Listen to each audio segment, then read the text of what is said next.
ಎಲ್ಲರಿಗೂ ನಮಸ್ಕಾರ. ಇಂದು ಪ್ರಸನ್ನ ವೆಂಕಟೇಶ್ವರ ಆರಾಧನೆಯ ಪ್ರಯುಕ್ತ ಅವರ ಇನ್ನೊಂದು ಕೀರ್ತನೆ ಎಂಥ ಶ್ರೀಮಂತನಂತಾನೋ ಶ್ರೀಕಾಂತೆಯ ಕಾಂತ ಎಂಬ ಕೀರ್ತನೆಯ ಅರ್ಥಾನುಸಂಧಾನವನ್ನು ನಾವು ಮಾಡೋಣ. ಶ್ರೀ ಪ್ರಸನ್ನ ವೆಂಕಟದಾಸರ ಕೀರ್ತನೆಗಳು ಅತ್ಯಂತ ಮಧುರ, ಭಕ್ತಿರಸ ತುಂಬಿದ ಸಂಸ್ಕೃತ ಮತ್ತು ಕನ್ನಡದ ಸೊಗಡನ್ನು ಸುಂದರವಾಗಿ ಹೊರಸೂಸುವ ಜೊತೆಗೆ ಗ್ರಾಮ್ಯ ಭಾಷೆಯನ್ನು ಒಮ್ಮೊಮ್ಮೆ ಸೇರಿಸಿಕೊಂಡು ಮನೋಹರವಾಗುವ ಕೃತಿಗಳು. ಎಲ್ಲ ದಾಸರ ಪದಗಳಂತೆ ಮೇಲೆ ಕೊಡುವ ಅರ್ಥದ ಜೊತೆಗೆ ಒಳ ಗುಹ್ಯಾರ್ಥಗಳನ್ನು ಒಳಗೊಂಡು ಅನೇಕ ತತ್ವಗಳನ್ನು ಪ್ರತಿಪಾದಿಸುತ್ತದೆ. ಇಂತಹ ಕೃತಿಗಳಲ್ಲಿ ಉಚ್ಚರಿಸಲು ಅತ್ಯಂತ ಕಷ್ಟವಾಗಿರುವಂತಹ, ಅತ್ಯಂತ ವೇಗವಾಗಿ ಬರೆದುಕೊಳ್ಳುತ್ತೇನೆ ಎಂದು ಅಹಂಕಾರದಿಂದ ಬಂದು ಬೀಗುತ್ತಾ ಅರಮನೆ ಬರಹಗಾರನು ಕೊಚ್ಚಿಕೊಂಡಾಗ ಅವನ ಅಹಂಕಾರವನ್ನು ಮುರಿಯಲೆಂದೇ ರಚಿಸಿದಂತಹ ಒಂದು ಕೃತಿಯ ಚಿಂತನೆಯನ್ನು ಇಂದು ಅವರ ಆರಾಧನೆಯ ಪ್ರಯುಕ್ತ ಮಾಡೋಣ. ಪಲ್ಲವಿಯಲ್ಲಿ ಎಂಥ ಶ್ರೀಮಂತನಂತನೋ ಶ್ರೀಕಾಂತೆಯ ಕಾಂತ, ಎಂಥ ಶ್ರೀಮಂತನಂತನೋ. ಪಲ್ಲವಿಯಲ್ಲಿ ದಾಸರು ಭಗವಂತನ ಮಹಿಮೆಯನ್ನು ಕೊಂಡಾಡಿದ್ದಾರೆ. ಅನಂತನಾದ ಎಂದರೆ ಅಂತ್ಯವೇ ಇಲ್ಲದಂತಹ ಭಗವಂತ ಎಂಥ ಶ್ರೀಮಂತ ಅಂದರೆ ಅವನು ಶ್ರೀಕಾಂತೆಯ ಕಾಂತ. ಶ್ರೀಕಾಂತೆ ಎಂದರೆ ಲಕ್ಷ್ಮೀದೇವಿ, ಅವಳ ಕಾಂತ ಎಂದರೆ ಅವಳ ಪತಿ. ಮೂರು ಲೋಕದ ಸಂಪತ್ತಿಗೂ ಒಡೆಯಲಾದ ಆ ಲಕ್ಷ್ಮೀದೇವಿಯ ಒಡೆಯನಾದ ಮೇಲೆ ಅವನಿಗೆ ಎಷ್ಟು ಶ್ರೀಮಂತಿಕೆ ಇದೆ ಎಂದು ದಾಸರು ಹಾಡಿದ್ದಾರೆ. ಎಂದರೆ ಎಲ್ಲ ಲೋಕಗಳಿಗೂ ಒಡೆಯನಾದಂತಹ ಭಗವಂತನಿಗಿಂತ ಶ್ರೀಮಂತರು ಈ ಲೋಕದಲ್ಲಿ ಯಾರೂ ಇರಲು ಸಾಧ್ಯವಿಲ್ಲ. ಆದರೂ ಕೂಡ ಭಗವಂತ ಕರುಣಾಳು ಕೃಪಾಳು ನಮ್ಮನ್ನೆಲ್ಲ ಪ್ರೀತಿಯಿಂದ ತಂದೆಯಂತೆ ಸಾಕುತ್ತಿದ್ದಾನೆ. ಮೊದಲನೇ ನುಡಿಯಲ್ಲಿ ಬೊಮ್ಮನು ಹೆಮ್ಮಗ, ಮಮ್ಮ ಮೃಡಮ್ಮರಿ ಮೊಮ್ಮಗ, ಷಣ್ಮ ಶಿರಮ್ಮ ಪರಮ್ಮ, ಅಮ್ಮರ ಸಮೋಹ ನಿಮ್ಮಣುಗಮ್ಮರು ನಮ್ಮೋ ನಮ್ಮ ಪರಮ್ಮ ಮಹಿಮ್ಮ. ಮೊದಲನೇ ನುಡಿಯಿಂದ ನಾವು ಗಮನಿಸಬಹುದಾದದ್ದು ಒತ್ತಕ್ಷರಗಳ ಸಮೂಹ. ಇಲ್ಲಿ ದಾಸರು ಕನ್ನಡದ ಗ್ರಾಮ್ಯ ಭಾಷೆಯನ್ನು ಮತ್ತು ಸಂಸ್ಕೃತವನ್ನು ಸೇರಿಸಿರುವುದರಿಂದ ಸಾಹಿತ್ಯ ರೂಪುಗೊಂಡಿದೆ. ಬೊಮ್ಮ ಎಂದರೆ ಬ್ರಹ್ಮ ಎನ್ನುವ ಪದದ ಕನ್ನಡದ ಪದ. ಬ್ರಹ್ಮನ ಹೆಮ್ಮಗ ಎಂದರೆ ಹಿರಿಯ ಮಗ. ಆ ಬ್ರಹ್ಮನ ಮಗ ಮೃಡ ಎಂದರೆ ಶಿವ. ಅವನ ಮಗ ಷಣ್ಶಿರ ಎಂದರೆ ಆರುಮುಖದ ಷಣ್ಮುಖ. ಪರಮರಾದ ಅಮರರ ಸಮೂಹವೆಲ್ಲವೂ ಅವನಿಗೆ ಅಣುಗರು ಎಂದರೆ ಸೇವಕರು. ಇಂತಹ ಪರಮ ಮಹಿಮನೆ ನಿನಗೆ ನಮೋ ನಮಃ ಎಂದಿದ್ದಾರೆ. ಗ್ರಾಮ್ಯ ಭಾಷೆಯಲ್ಲಿ ನಮೋ ನಮಃ ಎನ್ನುವುದನ್ನು ನಮ್ಮೋ ನಮ್ಮ ಪರಮ ಮಹಿಮ ಎಂದು ಅವರು ಹಾಡಿದ್ದಾರೆ. ಎರಡನೆಯ ನುಡಿ ಅಂಬುರು ಹಂಗಳ ಅಂಗನಂತಗತ ಮಂಗಳ ಪಾಂಗ ವಿಶ್ವಂಗಳ ಮಂಗಳ ಸಿಂಗರ ದಂಗುಟ ಸಂಗದ ಗಂಗಜ ಕಂಗಳ ಖಂಗಳ ಹಿಂಗೆ ಪಳಾಂಗ.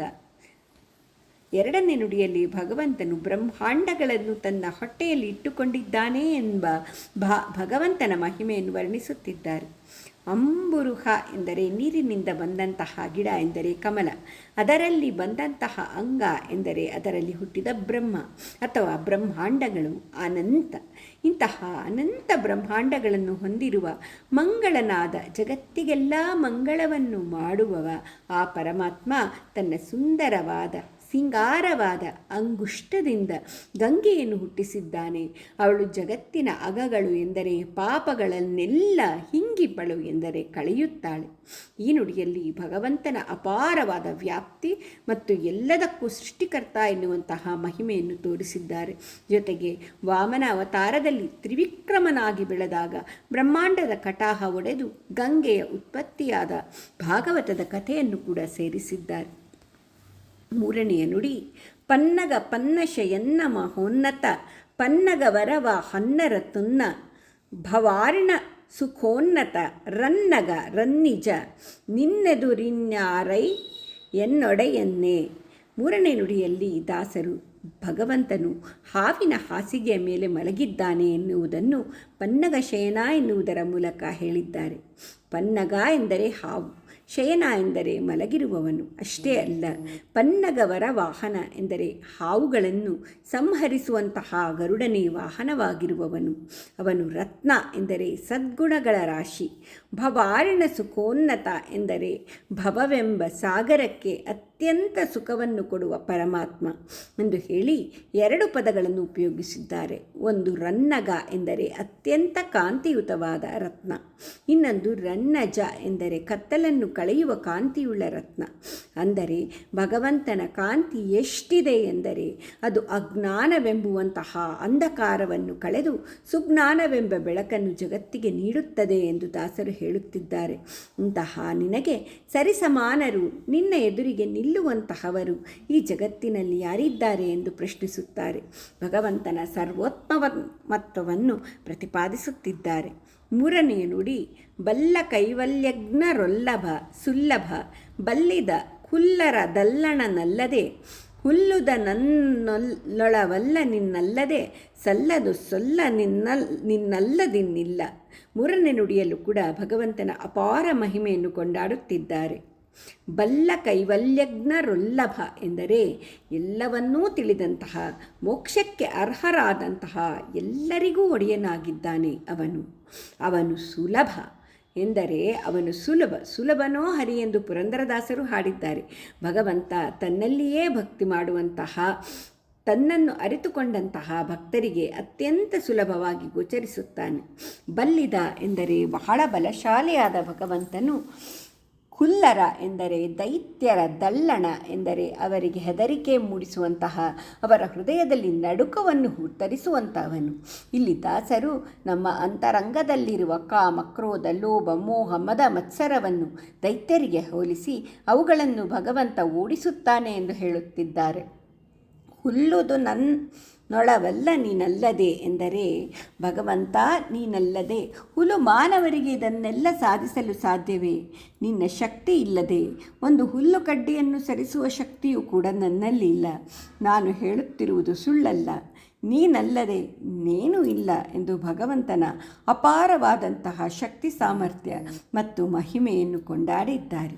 4ನೆಯ ನುಡಿ ಅಂಬರ ದುಂಬಿಗೆ ತುಂಬೆ ವಿಶ್ವಂಬಸುರಿಂಬಿನಲಿ ನಿಂಬಿಟ್ಟು ಕೊಂಬ ಕೃಪಾಂಬುದಿ ಇಂಬಕ ದಂಬಕ ಬಿಂಬ ಪ್ರಸನ್ನ ವೆಂಕಟ ನಂಬಿದ ಬಿಂಬನಿವನೆಂಬ ಕುಟುಂಬಿ.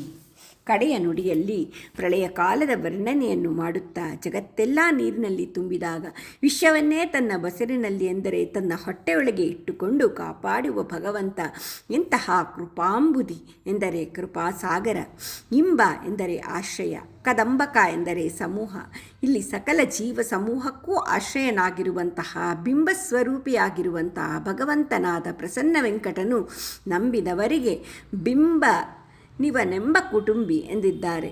ಎಂದರೆ 3 ಲೋಕಗಳು ಇವನ ಕುಟುಂಬ.